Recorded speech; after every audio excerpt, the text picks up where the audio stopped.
Upcoming period gangster film toxic A fairy tale four grown-ups.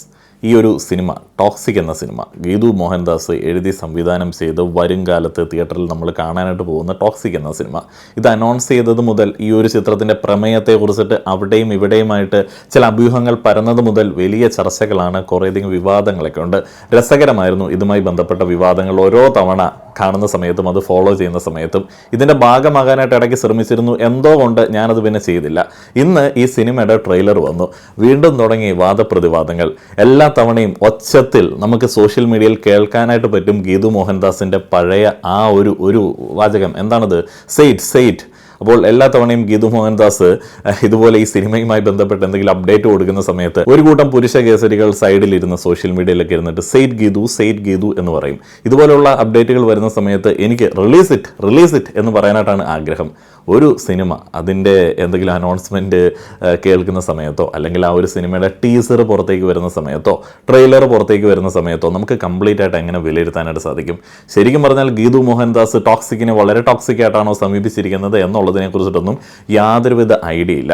ശരിക്കും പറഞ്ഞാൽ ഗീതുവിൻ്റെ ഈ ഒരു പരിപാടി ഒരു മാർക്കറ്റിംഗ് പരിപാടിയാണോ എന്ന് പോലും പലപ്പോഴും തോന്നിപ്പോവും. ഏറെക്കുറെ അങ്ങനെ ആവാനായിട്ടുള്ള സാധ്യതയും ഞാനിങ്ങനെ കാണുന്നുണ്ട്. വളരെ സിമ്പിൾ അല്ലേ? സാധാരണയായിട്ട് ഔട്ട്സ്പോക്കൻ ആയിട്ടുള്ള ഒരു സ്ത്രീയെ സമൂഹത്തിലുള്ള ആണുങ്ങളൊക്കെ നോക്കിക്കാണുന്ന ഒരു രീതിയുണ്ട്. അത് ഏകദേശം ഗീതുവിൻ്റെ കേസിൽ നമുക്ക് സ്ഥിരമായിട്ട് കാണാനായിട്ട് സാധിക്കും. അവരെന്ത് ചെയ്യുന്നു, അവരിനി എങ്ങനെ മുന്നോട്ടേക്ക് കാര്യങ്ങളെ സമീപിക്കും, അവർ ചെയ്യുന്നതിൽ എന്തെങ്കിലും തെറ്റുണ്ടോ, വിമർശിക്കാനായിട്ടുള്ള സാധ്യതയുണ്ടോ, ആക്രമിക്കാനായിട്ടുള്ള വഴികളുണ്ടോ എന്ന് ആലോചിച്ചിരിക്കുന്ന ആളുകളെ ഉപയോഗിച്ചിട്ട് തൻ്റെ സിനിമ അവർ അനൗൺസ് ചെയ്യുന്നു. ടോക്സിക് എന്ന പേര് കേൾക്കുന്ന സമയത്ത് തന്നെ കുറേയധികം ടോക്സിസിറ്റി എങ്ങനെയെങ്കിലുമൊക്കെ ഒപ്പിച്ച് എങ്ങനെയെങ്കിലുമൊക്കെ ആളാവാനായിട്ട് നടക്കുന്ന കുറേയധികം ആളുകൾ ഇങ്ങനെ അതിനെ സസൂക്ഷ്മം വീക്ഷിക്കും. ആ ഒരു സമയത്ത് ആ ഒരു സിനിമയിൽ ടോക്സിസിറ്റി ഉണ്ട് എന്നുള്ള രീതിയിൽ ഒന്ന് രണ്ട് സീനുകളും കൂടെ കാണിച്ചു കഴിഞ്ഞാൽ പിന്നെ അവർ ഈ ഒരു സിനിമയെ വേറൊരു രീതിയിലേക്ക് ഉയർത്തും, വലിയ ചർച്ചകളുണ്ടാവും. നെഗറ്റീവ് പബ്ലിസിറ്റിയുടെ കാര്യത്തിൽ നമ്മൾ പലപ്പോഴും പറയാറുണ്ട്, any publicity is A good publicity. ഒരു സിനിമയുടെ റിലീസിങ്ങുമായി ബന്ധപ്പെട്ട് എങ്ങനെയൊക്കെ പബ്ലിസിറ്റി കിട്ടിയാലും അത് നെഗറ്റീവ് ആണെങ്കിലും പോസിറ്റീവ് ആണെങ്കിലും ടിക്കറ്റ് വരുമാനത്തിൽ കാര്യമായിട്ടുള്ള വർധനവും ഉണ്ടാകും എന്നുള്ളത് ഇന്ത്യൻ സിനിമ ബിസിനസ് തെളിയിച്ചിട്ടുള്ളതാണ്. അതുകൊണ്ട് തന്നെ കാര്യമായിട്ട് വലിയ സിനിമകളുടെ റിലീസിനോടനുബന്ധിച്ചിട്ട് സംഘികൾക്ക് അതുമായി ബന്ധപ്പെട്ട പ്രൊജക്റ്റുകളൊക്കെ കിട്ടുന്നത് പോലെയൊക്കെ നമുക്ക് തോന്നിയിട്ടുണ്ട്.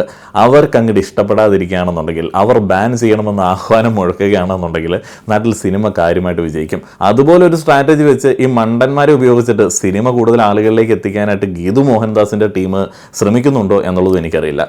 പിന്നെ ഇതിന് അഡീഷണൽ ആയിട്ട് ചെയ്യാൻ പറ്റുന്ന ഒരു കാര്യമുണ്ട്.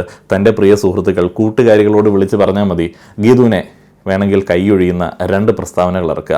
അപ്പോൾ തന്നെ അവരിൽ പല ആളുകളും ഫേസ്ബുക്കിൽ കുറിക്കും, അല്ലെങ്കിൽ ഏതെങ്കിലും മാധ്യമങ്ങളുടെ മുൻപിൽ വന്നിട്ട് പറയും, ഗീതു അങ്ങനെ ചെയ്യുമെന്ന് ഞങ്ങൾ തീരെ വിചാരിച്ചില്ല. അപ്പോൾ തന്നെ ട്രോളുകളായി എന്തൊക്കെയാണെങ്കിലും ടോക്സിക് എന്ന സിനിമ ആളുകളുടെ മൈൻഡിലേക്ക് എത്തിയിട്ടുണ്ട്. എനിക്കിതിൽ ഗീതു മോഹൻദാസിനോടോ അല്ലെങ്കിൽ സിനിമയുടെ പ്രമേയത്തോടോ അല്ലെങ്കിൽ ഈ ഒരു ചർച്ചകളോടോ ഒന്നും വലിയ സീരിയസ് ആയിട്ടുള്ള സമീപനമൊന്നുമില്ല. വളരെ രസകരമായിട്ട് ഞാനിതിനെ നോക്കിക്കണ്ട് ആസ്വദിക്കുകയാണ്. വൈകിട്ട് എന്തൊക്കെയോ അത്യാവശ്യ പണികൾ ചെയ്ത് തീർക്കേണ്ടതുകൊണ്ട് കമ്പ്യൂട്ടറിന് മുൻപിൽ ഇരുന്നാണ്. അപ്പോൾ സ്വാഭാവികമായിട്ടും നമ്മൾ അത്യാവശ്യ കാര്യങ്ങൾ ചെയ്യുന്നതിനിടയിൽ റീലുകൾ കാണാനായിട്ട് ശ്രമിക്കുമല്ലോ. അങ്ങനെ റീലുകൾ കണ്ട സമയത്താണ് ഈ സിനിമയുടെ ട്രെയിലർ വന്ന കാര്യം അറിഞ്ഞത്.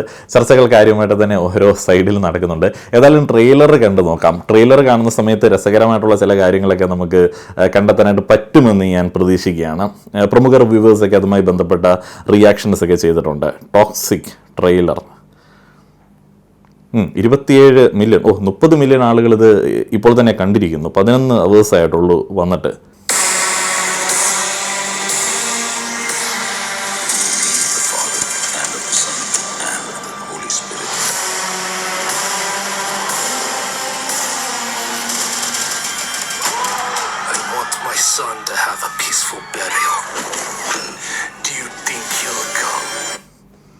പതിവ് ഗ്യാങ്സ്റ്റർ സിനിമകളുടെ മലയാളത്തിലടക്കം നമ്മുടെ പൃഥ്വിരാജ് അടക്കം ചെയ്യുന്ന സിനിമകളുടെയൊക്കെ പൊതുവായിട്ടുള്ള ഒരു ബാക്ക്ഗ്രൗണ്ടൊക്കെ നമുക്ക് ഈ ഒരു സിനിമയിൽ കാണാൻ സാധിക്കും. എനിക്ക് തോന്നുന്നു ഈ ടോക്സിക് ഗ്യാങ്സ്റ്റർ സിനിമകളുടെ ഒരു പൊതു കളർ പാലറ്റും കളർ ടോണൊക്കെ ഇതാണ് എന്നുള്ളത്. ശ്മശാനം, കുരിശ്, അല്ലെങ്കിൽ ക്രിസ്ത്യൻ പേരുകൾ, എൻ്റെ അമ്മൂന് ഇപ്പോൾ കാസയിലെ കുറച്ച് തീവ്രവാദി കുഞ്ഞുങ്ങളെല്ലാം കൂടെ ഈ സിനിമയിലും ഞങ്ങളുടെ മതത്തിനെ അപമാനിച്ച് എന്നൊക്കെ പറഞ്ഞിറങ്ങാനായിട്ടുള്ള സാധ്യതയുണ്ട്. എന്തൊക്കെയാണെങ്കിലും മൊത്തത്തിൽ ആ ഒരു സെയിം കളർ ബ്ലാക്കിൻ്റെ അതിപ്രസരം നമുക്കിതിൽ കാണാനായിട്ട് സാധിക്കുന്നുണ്ട്. ഉള്ളത് പറഞ്ഞാൽ എനിക്കിതിലൊന്നും വലിയ എക്സൈറ്റ്മെൻറ്റോ കാത്തിരിക്കാനായിട്ടുള്ള ആഗ്രഹമൊന്നും പണ്ടത്തെ ഇതുപോലെ തോന്നുന്നില്ല. എല്ലാ സിനിമകൾക്കും ഒരേ പാറ്റേൺ ആയതുപോലെയൊക്കെ എനിക്ക് ഫീൽ ചെയ്യുന്നുണ്ട്. തന്ത വൈബിലേക്ക് എത്തിയതുകൊണ്ടായിരിക്കാം.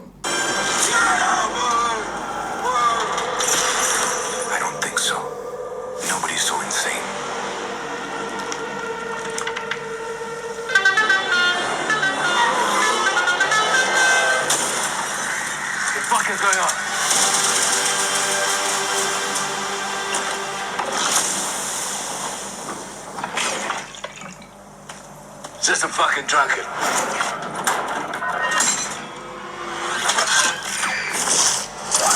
ഇതിൽ പുതുമയുണ്ട്. ഞാൻ മുന്നേ പറഞ്ഞത് തിരിച്ചെടുക്കണമെന്ന് തോന്നുന്നു. സാധാരണയായിട്ട് കറുത്ത കാറിൽ വന്നിറങ്ങുന്ന സമയത്ത് ഡോറ് തുറന്ന് കാല് വെക്കുന്നത് ആരായിരിക്കും? നായകനാണ്. ആ ഒരു കാല് നായകൻ്റെതായിരിക്കും. ഇതിൽ അങ്ങനെയല്ല, നായകൻ്റെ കാലല്ല വന്നിരിക്കുന്നത്. അത് പുതുമയുള്ളൊരു സംഗതിയാണ്.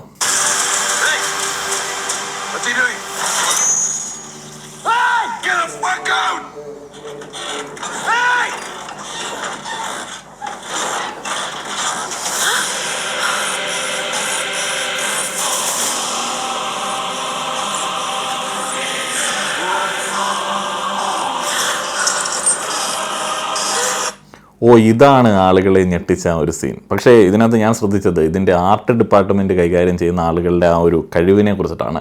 ആ ഒരു കാർ കൃത്യമായിട്ട് ആ ഒരു താളത്തിൽ അങ്ങനെ ഉയർത്തുകയും താഴ്ത്തുകയും ചെയ്യുന്ന അവരുടെ ബ്രില്യൻസ് നമ്മൾ ഡയറക്ടർ ബ്രില്യൻസിനോടൊപ്പം തന്നെ ചേർത്ത് കാണേണ്ടതാണ്. പിന്നെ ഇതിൽ ഒരു സ്ത്രീയുടെ കാലും ആ ഒരു കാലിൽ ഒരു പുരുഷൻ്റെ കൈയുമൊക്കെ കാണിക്കുന്നുണ്ട്. ഒബ്ജക്റ്റിഫിക്കേഷനോട് ഇതിനെ ഒന്നും ഉപമിക്കാനായിട്ടൊന്നും പറ്റത്തില്ല എന്നുള്ളതാണ് യാഥാർത്ഥ്യം. പിന്നെ ഇതിനകത്ത് വളരെ ഞാനൊന്നുകൂടെ ഒന്ന് പ്ലേ ചെയ്യട്ടെ കേട്ടോ. വളരെ ഇൻട്രസ്റ്റിംഗ് ആയിട്ടുള്ള സീനാണ്.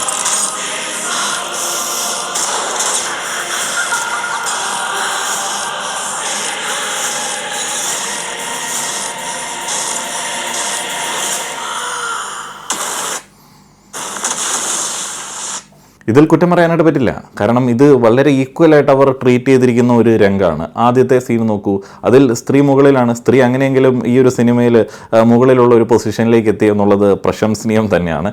അതിനുശേഷമുള്ള സീനും സ്ത്രീ പുരുഷ ബന്ധങ്ങളിലെ പരസ്പര ധാരണ എന്നുള്ള രീതിയിൽ മാത്രം കണ്ടാൽ മതി. പിന്നെ അതേപോലെ തന്നെ സെക്സിൻ്റെ ഒരു പ്രസരം ഈ ഒരു ട്രെയിലറിലുണ്ട്.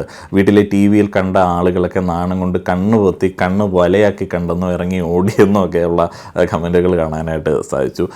ശരിയാണ്. പക്ഷേ നമ്മൾ മനസ്സിലാക്കണം, സ്വാതന്ത്ര്യ പ്രഖ്യാപനം അവിടെയൊക്കെ പ്രധാനപ്പെട്ടതായിട്ട് ചർച്ചയിലേക്ക് വരുന്നതാണ് ഈ ലൈംഗികത ആസ്വദിക്കുന്ന പുരുഷനും സ്ത്രീയും. പണ്ടൊന്നും അങ്ങനെ ആയിരുന്നില്ലല്ലോ. പുറമേയൊക്കെ പുരുഷന് ലൈംഗിക ആസ്വാദനം നൽകാൻ വേണ്ടി സ്ത്രീ ഒരു കടമയുമായിട്ട് നടക്കണമെന്നൊക്കെ ഉള്ളതായിരുന്നല്ലോ. വേണമെന്നുണ്ടെങ്കിൽ അങ്ങനെയൊക്കെയുള്ള വളരെ പോസിറ്റീവായിട്ടുള്ള പ്രോഗ്രസീവ് ആയിട്ടുള്ള മെസ്സേജസ് ആയിരിക്കും ഇതിൽ ഉദ്ദേശിച്ചിരിക്കുന്നത്. ഇതൊരു ഗംഭീര കാവ്യ സൃഷ്ടി തന്നെ ആവാനായിട്ടുള്ള എല്ലാ സാധ്യതയുണ്ട്.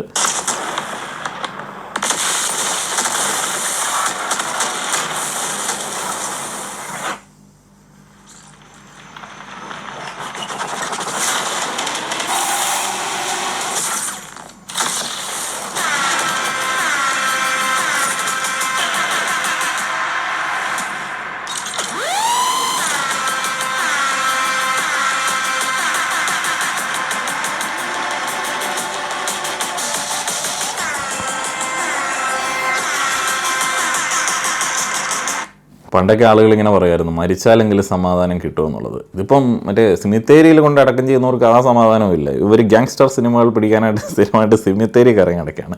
ഒരു പുതുമയില്ലാത്തൊരു ട്രെയിലർ, എന്തൊരു boring repeated visuals, repeated actions, എന്തൊരു ക്ലീഷേ സാധനമാണ് ട്രെയിലറിൽ. ഇങ്ങനെ ട്രെയിലർ ഇറക്കിയാൽ എന്താണെന്ന് ആളുകൾ ചോദിക്കും. ഇങ്ങനെ ട്രെയിലർ ഇറക്കിയാൽ ഒരു കുഴപ്പമില്ല. പക്ഷേ ഈ ഒരു ട്രെയിലറിൽ കൂടെ ഒരു കാര്യമേ കമ്മ്യൂണിക്കേറ്റ് ചെയ്യുന്നുള്ളൂ. അതെന്താണെന്ന് ഞാൻ പറയാം.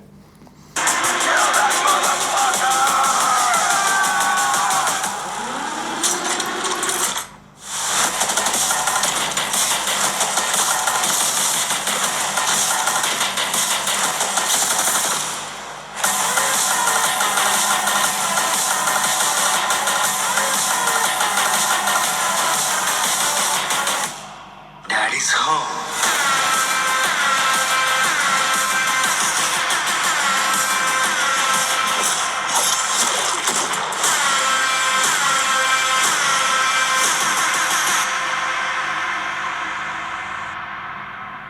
ഗീതു മോഹൻദാസ് എന്ന കലാകാരിയെ വലിയ ബഹുമാനമാണ്. അദ്ദേഹത്തിൻ്റെ കലാസൃഷ്ടികളോടൊക്കെ വലിയ ഇഷ്ടമുണ്ട്. ഈ ഒരു സിനിമയിലും എനിക്ക് വേണമെന്നുണ്ടെങ്കിൽ പ്രതീക്ഷ വയ്ക്കാൻ പറ്റുന്ന സാഹചര്യങ്ങളൊക്കെ ഉണ്ട്. പുള്ളിക്കാരി ഒരു കാര്യം ചെയ്യുന്ന സമയത്ത് വെറുതെ ടോക്സിക് എന്നൊരു പേര് വിട്ട് ചുമ്മാ സിമിത്തേരി കിടന്ന് അലമ്പും ഉണ്ടാക്കി 2 വെടിയും പൊട്ടിച്ച് പോകുന്ന ഒരു നായകനെ കൊണ്ട് വരുമെന്നൊന്നും ഞാൻ തീരെ പ്രതീക്ഷിക്കുന്നൊന്നുമില്ല. എൻ്റെ ആ ഒരു പ്രതീക്ഷയ്ക്കൊപ്പം സിനിമ വരട്ടെ എന്ന് ഞാൻ ആഗ്രഹിക്കുകയാണ്. പക്ഷേ ഈ ഒരു മാർക്കറ്റിങ്ങിൽ കാണിക്കുന്ന ഒരു പരിപാടി, ഇപ്പോൾ ഈ ട്രെയിലർ ആണെങ്കിൽ ഒട്ടും കൺവിൻസിങ് ഒന്നുമല്ല. ആ ഒരു പേരുമായി ബന്ധപ്പെട്ട് അല്ലെങ്കിൽ ആ ഒരു സിനിമയിലെ രംഗങ്ങളുമായി ബന്ധപ്പെട്ട് ഗീതു മോഹൻദാസിൻ്റെ പൊളിറ്റിക്സുമായി ബന്ധപ്പെട്ടുണ്ടാവുന്ന വിവാദങ്ങളെ മാത്രം ഫോക്കസ് ചെയ്തിട്ട് സിനിമയെ ആഗ്രഹിക്കുന്ന, സിനിമയെ കാത്തിരിക്കുന്ന സിനിമാ പ്രേമികൾക്കൊന്നും നൽകാത്ത കുറേയധികം ട്രെയിലറും ടീസറും കാര്യങ്ങളൊക്കെ പക്ക കൊമേഴ്ഷ്യൽ. ഓക്കെ, അങ്ങനെയൊക്കെ ആണെന്ന് പറഞ്ഞാലും ഇതിനകത്ത് ആ ഒരു വിവാദങ്ങളിൽ കൂടെ ഒരു സിനിമ പോകുന്നു, അവിടേക്ക് കുറേയധികം ഉപകാരപ്പെടുന്ന ചർച്ചാ ഇടങ്ങളെ ഉപയോഗിക്കുന്നു എന്നൊക്കെ ഉള്ളതൊന്നും ഒരു രസമുള്ള പരിപാടിയൊന്നുമല്ല. പിന്നെ നമുക്കിതൊക്കെ വാണിജ്യാടിസ്ഥാനത്തിൽ നോക്കുന്ന സമയത്ത് ലാഭകരമാണ് എന്നെപ്പോലുള്ള ആളുകൾക്ക്. ഇപ്പം ഒരു പ്രിപ്പറേഷനും ഇല്ലാതെ വെറുതെ വൈകിട്ട് എവിടെയോ നോക്കിയിരുന്ന ഞാൻ ഒരു വീഡിയോ ചെയ്തിരിക്കുന്നു. ബാക്കിയുള്ള നമ്മൾ റിസർച്ച് ചെയ്ത് ചെയ്യുന്ന വീഡിയോസിനേക്കാളും കൂടുതൽ വ്യൂസ് ഉണ്ടാവാനായിട്ടുള്ള സാധ്യതയുണ്ട്. ചിലപ്പോൾ യൂട്യൂബ് 5 രൂപ കൂടുതൽ തരികയും ചെയ്യും. അപ്പം അങ്ങനെയൊക്കെയാണ് ഇതിൻ്റെ ഒരു പരിപാടി. നമ്മൾ കംപ്ലീറ്റ് വാണിജ്യം നോക്കി ചെയ്യണമെന്ന് ചോദിച്ചു കഴിഞ്ഞാൽ ഓക്കെ, അങ്ങനെ ചെയ്യാം. പക്ഷേ ഇതിനകത്ത് ഈ കോൺട്രവേഴ്സീസ് എന്ന് പറയുന്നത് ഭയങ്കര ബോധപൂർവം പ്ലാൻ ചെയ്യുന്നത് പോലെ എനിക്ക് തോന്നുന്നുണ്ട്. നിങ്ങളുടെ അഭിപ്രായങ്ങൾ അറിയാൻ ആഗ്രഹമുണ്ട്. നന്ദി.